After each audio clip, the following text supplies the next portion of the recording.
प्यारे बच्चों नमस्कार। प्रभाकर मैथ्स ट्यूटोरियल में आपका स्वागत है।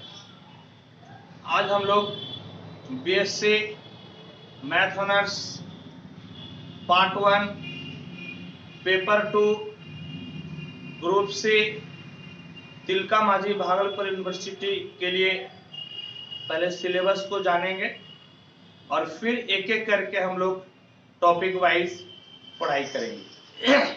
क्या है सिलेबस देखिए, हम लोग क्या पढ़ेंगे। BSc math honours part 1 paper 2 group C syllabus Tilka Manjhi Bhagalpur university Bhagalpur के लिए। ग्रुप सी में टोटल 4 क्वेश्चन आता है, समझ गए। ग्रुप सी से टोटल कितना क्वेश्चन आएगा? 4 क्वेश्चन। उस 4 क्वेश्चन में हम लोग के पास 2 बुक है। एक बुक है 2 डायमेंशन और एक बुक है 3 डायमेंशन, समझ गए। 2 डायमेंशन यानी कि 2D, 3 डायमेंशन यानी कि 3D। 2 डायमेंशन से 2 क्वेश्चन आता है और 3 डायमेंशन से 2 क्वेश्चन आता है, यानी कि 2-2 करके 4 क्वेश्चन हो गया। क्या सिलेबस है तो देखिए, 2 डायमेंशन में आपका फर्स्ट एक क्वेश्चन के लिए क्या क्या पढ़ना पड़ेगा। हम लोगों को स्टैंडर्ड इक्वेशंस पढ़ना पड़ेगा। किसका स्टैंडर्ड इक्वेशन पढ़ना है? तो हम लोगों को स्टैंडर्ड इक्वेशन पढ़ना है पैराबोला का, इलिप्स का, हाइपरबोला का।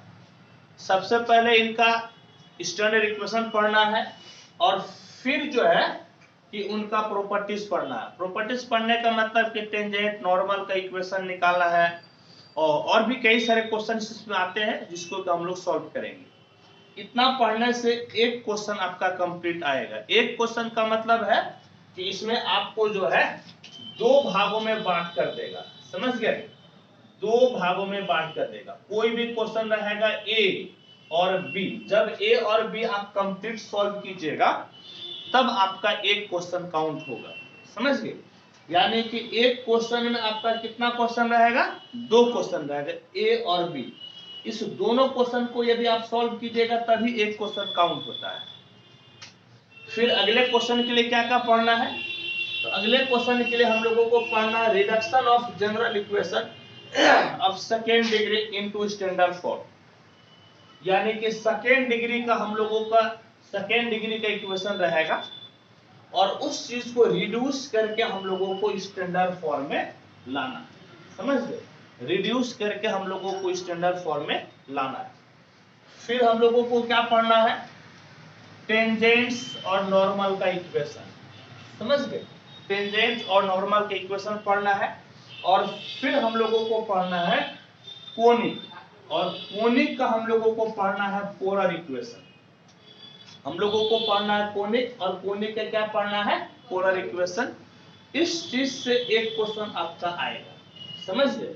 एक क्वेश्चन का मतलब फिर यहाँ पर वही हुआ, ये भाई साहब आपका ए और आपका बी, ए बी करके आएगा 2 क्वेश्चन। और यदि आप इस दोनों क्वेश्चन का जवाब जानते हैं तभी एक क्वेश्चन काउंट होगा। और एक क्वेश्चन आपका रहता है 16 नंबर का, समझ गए। 16 नंबर का, यदि ये 16 नंबर का एक क्वेश्चन है 16 मार्क्स का है, ये आपका कितना हो गया? 8 मार्क्स, और ये कितना हो गया? 8 मार्क्स।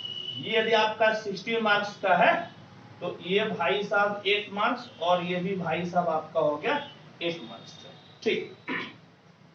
इसके बाद देखिए 3D से क्या क्या है।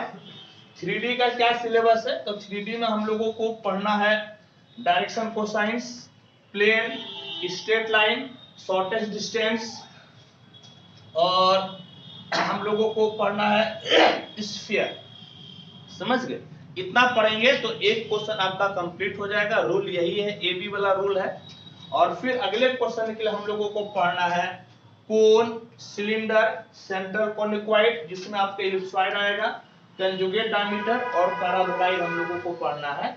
ये पढ़ने से एक क्वेश्चन आपका कंप्लीट हो जाएगा, ठीक है। तरीका वही है, ए बी करके वही है, ठीक।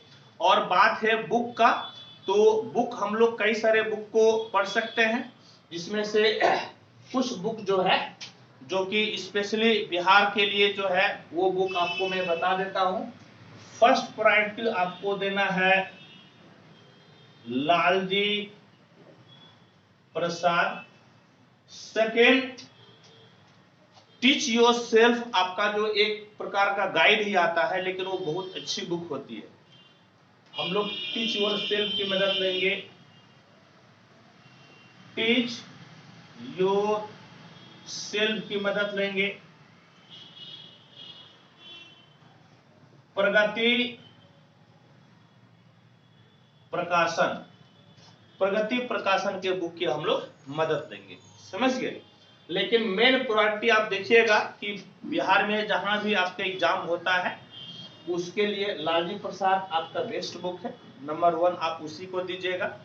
और टीच योर सेल्फ का आप सेकेंड नंबर रखिएगा, बुक दोनों ही आपको रखना चाहिए।